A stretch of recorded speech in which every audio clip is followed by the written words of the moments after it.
অনেক দিন পর মা বেগুন পোড়া করেছে।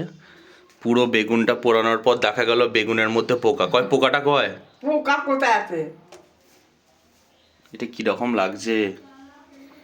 বাহ, সুন্দর। বেগুনটা ভালো ছিল?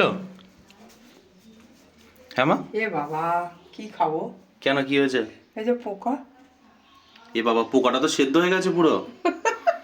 আর ভালোই তো বেগুনটা পোড়ানো হলো। এ বাবা। এবার বেগুনটা পুড়িয়ে করতে গিয়ে দেখা যাচ্ছে পোকা। আর কিছু করার নেই, ফেলে দিতে হবে। আর বেগুন ওইভাবে আর খাওয়া যাবে না। পুরো বেগুনটাই নষ্ট, তাই তো? ভালো বেগুন পোড়ানো হলো, কিন্তু ভিতরে পোকা আছে। কি এই দেখো গাইস, এই দেখ কত বড় পোকা, দেখো ওর করে। এই দেখ কি একটা পোকাটা তো সেদ্ধ হয়ে গেছে। এ মা, বেগুনটা ফালতু হয়ে গেছে।